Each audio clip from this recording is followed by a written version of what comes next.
तेच बोल म्हणा, तेच बोल म्हणा, बाकी काय करू नको.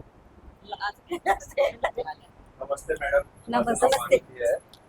मी हैदराबाद टूरचा बोलतोय.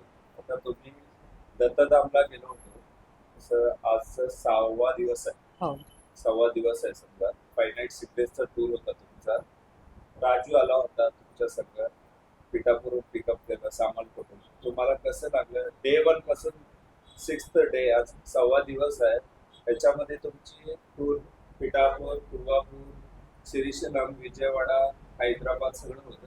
तुम्ही कुठून आला, तुमचं नाव काय आहे आणि थोडस फीडबॅक द्या आमच्या कंपनीच्या. ओके.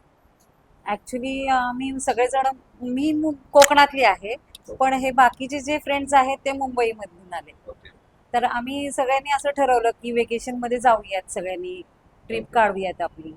त्यामुळे मग असं करता करता आम्ही एकेकीने इन्क्वायरी करायला सुरुवात केली ओके. की अरे कसं जायचं आपण किंवा काय करायचं. मग त्यावेळेस माझी मैत्रीण म्हणाली की चल ही वेगळ्या ठिकाणी शोधायला लागली, अजून एक दुसऱ्या ठिकाणी असे सर्च करायला लागली. त्यामुळे आम्हाला मग माझ्या ओळखीमध्ये एक आमच्या माणगावमध्येच म्हणजे एक मॅडम आहेत, निकिता मॅडम म्हणून. ओके. त्यांचा नंबर माझ्याकडे होता. मग मी त्यांना कॉन्टॅक्ट केलं आणि त्यांना विचारलं की तुम्ही ट्रॅव्हल असं घेऊन जाता का म्हणून. तर ते म्हटले हो आम्ही असं देतो सर्व्हिस वगैरे. पुण्या ट्रॅव्हल्स संघ इन्क्वायरी केला होता तुम्ही? Dream ride travels. Dream ride travels. Okay, great.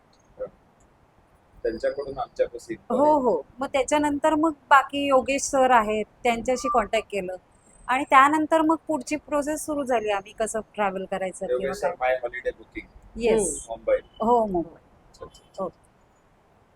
आता दत्तधामसाठी खूप प्रसिद्ध झाले. दत्तधाम सगळं खूप प्रसिद्ध झाले.